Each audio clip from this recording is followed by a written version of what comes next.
evening everyone. Tutorial kung paano tayo magta-transfer ng ating balance from PayPal to GCash. Hindi natin kailangan ng PayPal apps kasi hindi siya makakatulong dito. Kailangan i-open natin ang ating PayPal account sa ating Google Chrome. So, let's start. Okay. Eto, nandito tayo sa aking Google and then log into your PayPal account. So, nakapag-login na ako and meron ako ditong 1,407.53 pesos pero sa USD is 26.14 USD. So, i-check natin kung yan ay converted na as peso.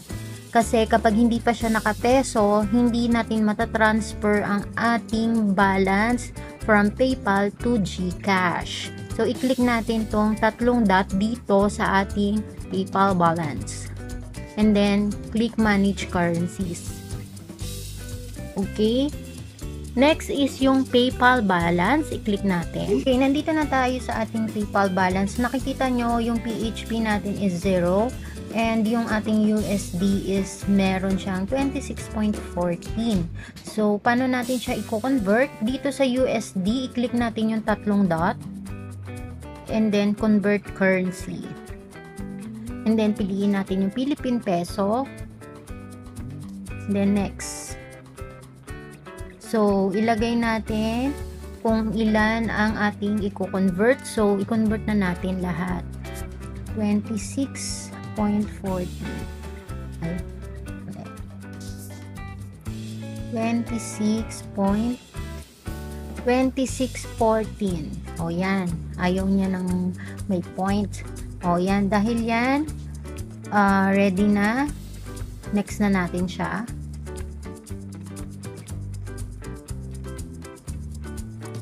And then pag na double check na natin, convert now. So, ayan, nakalagay na dyan, successful, you converted yung ating USD to PHP. Click done. O, ayan, makita nyo, lumipat na siya dito sa ating primary.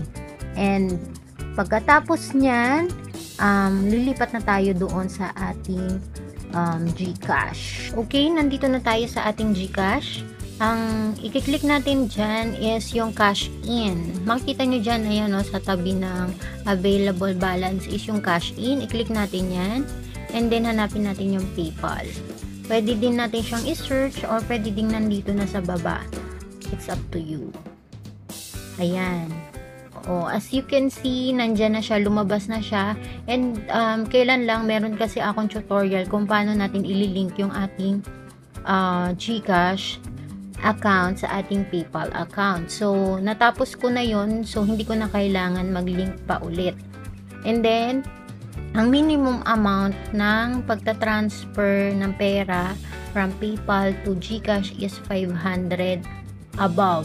Hindi pwedeng 500 below. So, ita-transfer ko na siya lahat, which is 1,407.53. So, yan. And then, click natin yung next. And then, i-confirm natin. Okay. Nakalagay dyan, your cash in is being processed. Kindly wait up to 24 hours.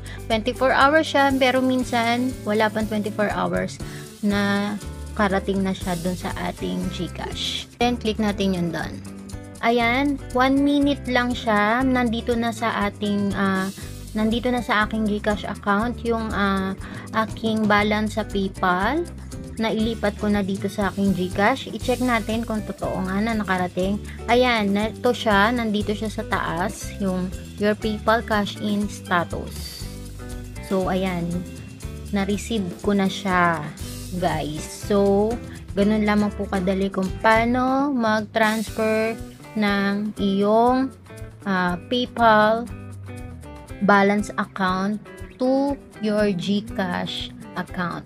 So, ito na nga po, nag-check ako ng aking PayPal. As you can see, nag-0-0 na siya and nandito yung aking payment history via G Exchange Incorporated.